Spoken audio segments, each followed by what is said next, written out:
बेटी, तुमने अपना पहला इम्तिहान पास कर लिया। तुमने खौफ को जीत लिया। अब तुम्हारी जिंदगी में बड़ी तब्दीली आने वाली है। आयशा की आंखों में उम्मीद की चमक थी। वह समझ गई थी कि खौफ सिर्फ हमारे दिल में होता है और जब हम उसका मुकाबला करते हैं तो वह खुद ही खत्म हो जाता है। आयशा की पहली जीत। जंगल में खौफ से भरी रात गुजारने के बाद आयशा की आंखों में अब डर की जगह खुद एतमादी थी। जब सूरज की पहली किरण जंगल की शाखों से छनकर उसके चेहरे पर पड़ी तो उसने महसूस किया कि वह पहले से कहीं ज्यादा पुरस्कून और मजबूत हो चुकी है। तीनों साधु मुस्कुरा रहे थे। विद्यानंद बोले, बेटी, तुमने पहला इम्तिहान पास कर लिया। अब तुम दूसरे इम्तिहान के लिए तैयार हो। आयशा ने आजी से सर झुकाया और कहा, मैं तैयार हूं महाराज। 3 साधुओं का राज। तीनों साधु आयशा को एक पहाड़ी पर बने पुराने मंदिर में ले गए जिसे देव मंदिर कहते थे। यह मंदिर देखने में सादा था, लेकिन वहां एक अजीब सी तवानाई महसूस हो रही थी। जैसे ही आयशा ने मंदिर के दरवाजे पर कदम रखा, उसे अपने जिस्म में एक हल्की सी कंपन महसूस हुई। तभी मुराकबानंद ने कहा, अब वक्त आ गया है कि हम तुम्हें अपनी असली हकीकत के बारे में बताएं। आयशा हैरान हुई।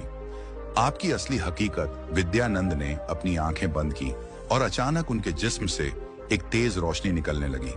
इसी तरह अमल, नंद और मुराकबाब नंद भी रोशनी से जगमगाने लगे।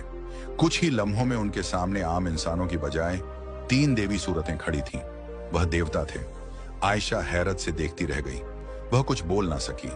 अमल नंद बोले, हम आम साधु नहीं हैं बेटी, हम तीनों ब्रह्मा, विष्णु और महेश के अवतार हैं और इस जमीन पर खास मकासद के लिए आए हैं।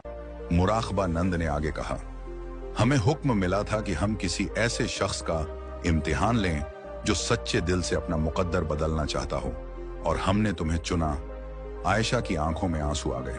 उसे अब समझ आ रहा था कि यह साधु कोई आम इंसान नहीं थे। दूसरा इम्तिहान, त्याग और सरेंडर। विद्यानंद ने कहा, तुमने खौफ पर फतह पा ली, लेकिन अब तुम्हें एक और इम्तिहान देना होगा। त्याग का इम्तिहान? आयशा ने पूछा। मुझे क्या तर्क करना होगा? अमलनंद बोले, तुम्हें अपनी सबसे प्यारी चीज तर्क करनी होगी, वो चीज जिससे तुम्हारा सबसे ज्यादा लगाव है। आयशा सोच में पड़ गई। उसके पास वैसे भी कुछ न था, लेकिन फिर उसे अपने शौहर की तस्वीर याद आई। शाहिद की वफात के बाद वही एक चीज थी जिससे वह खुद को जोड़े रखती थी।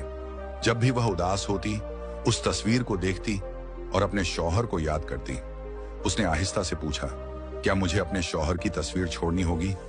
मुराकबानंद बोले, अगर वही तुम्हारी सबसे प्यारी चीज है तो हाँ, लेकिन याद रखो, सच्चा त्याग तब होता है